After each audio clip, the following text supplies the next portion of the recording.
We're talking about restoring gun rights today, specifically domestic violence and the Lautenberg Amendment, on today's AK Show.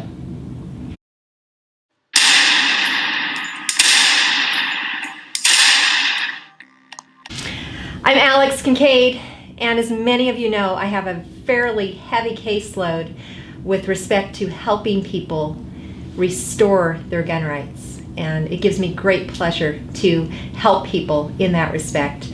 But there are so many nuances in the law, and this area of the law is not very well understood. And of course, that gives us this huge door wide open to the media to come in with all kinds of lies and to mislead the people. I'm actually offended by the number of calls that I get from veterans who come back from serving and protecting us and this great country and find out that something that they've done 20 years ago, and I'm not kidding, 20 years ago, prior to service, is now affecting their ability to possess a gun. So we're going to go through a number of topics in a series of episodes that we'll interject on this channel about restoring gun rights. Today, I want to focus on domestic violence and the Lautenberg Amendment. And domestic violence is one of those phrases that the media can just grab and throw at people because you hear it and you go, heck yeah, look at the statistics. We don't want wife beaters to have a gun because they stalk them, they're crazy, and they kill women. And I'm not going to minimize that. Certainly, I was a prosecutor for many years, and I saw a number of horrific things. I saw people be extremely evil and abuse their spouses or other loved ones to the point that people died or were in the hospital. So there is certainly some validity in trying to protect people from criminals of that mentality. But what about the woman who slaps her husband because she catches him cheating on her? Should that person, that senior, lose their gun rights for the rest of their lives? I was involved in that situation. And it's those kinds of cases that make me want to share with the world the information that I come across to say, this doesn't work in every instance. And if we're affecting one innocent person from having the ability to keep and bear arms, then there's something wrong here and we need to fix it. So in 1996, we already had the Gun Control Act, which was passed in 1968, and it said, if you're convicted of a felony, whether it's violent or not, you lose your ability to possess a firearm. That wasn't good enough for people who wanted to, guess what?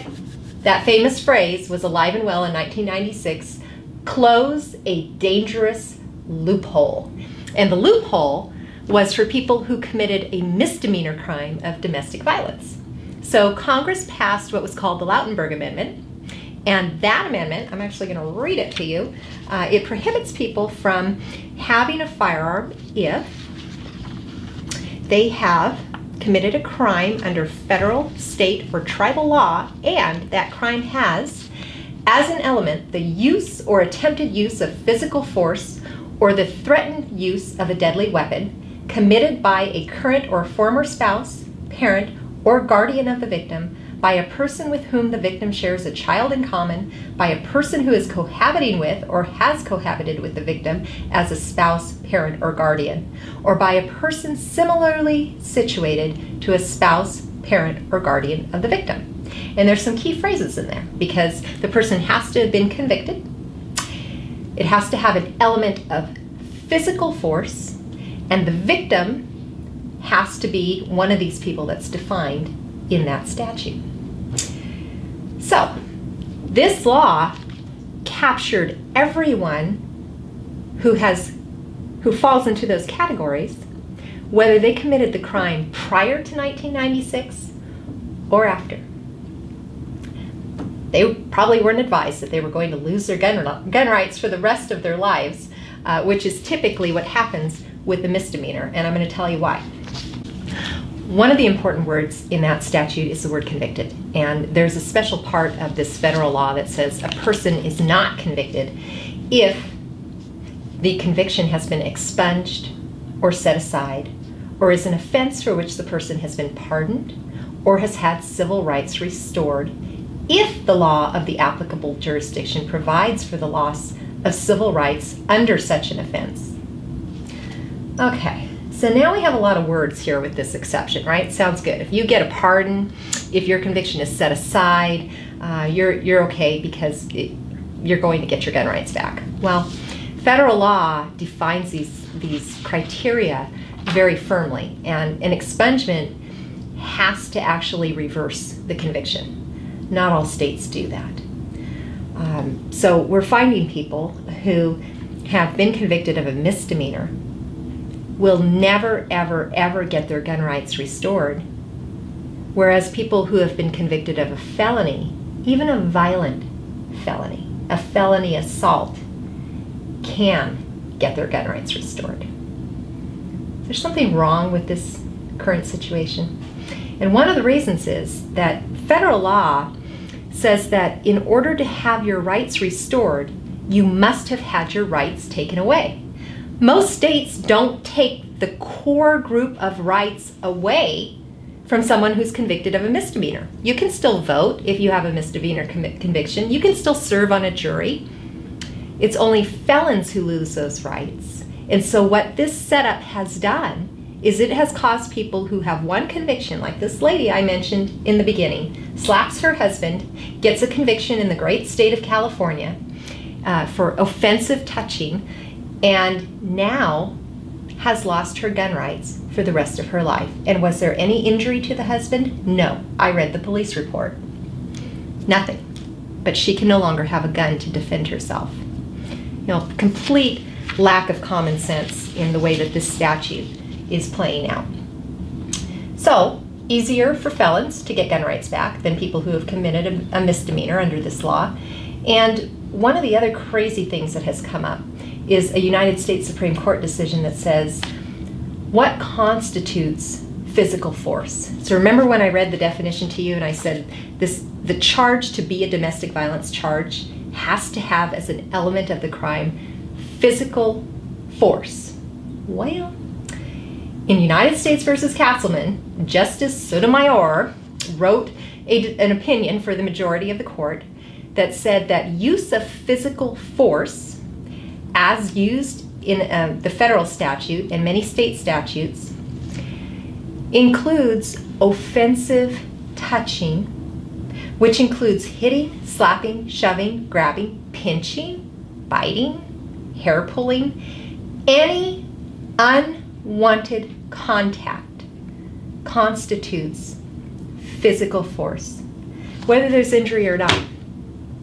And this case came out in 2014. Well, back in the day when I was prosecuting, which was well prior to 2014, we would routinely plead cases down to an offense where we were addressing gun rights because the person had committed something that was not very serious, or there were circumstances that warranted giving the person a plea bargain. And we would purposefully allow the person to plead to a charge where they would not lose their gun rights. Guess what? Now, after 2014, every one of those people has lost their gun rights. When they entered that guilty plea, they didn't think they were going to. And oftentimes, depending on your state law, as I explained earlier, you may never, ever, ever get those rights back. So what's the solution? Well, we could get rid of this law. We could redefine physical force. We could make sure that every state has a process to restore rights, which we had to do with the mental commitment cases. You know, someone would go in the hospital for depression and lose gun rights for the rest of their lives. We have seen government take some action in that respect, and we certainly need to have a process in place for people who lose their gun rights to regain them, or at least ask to regain them. I hope things change. I probably see at least one person a week who has this misdemeanor crime of domestic violence problem. It's not a happy meeting. I don't like giving bad news.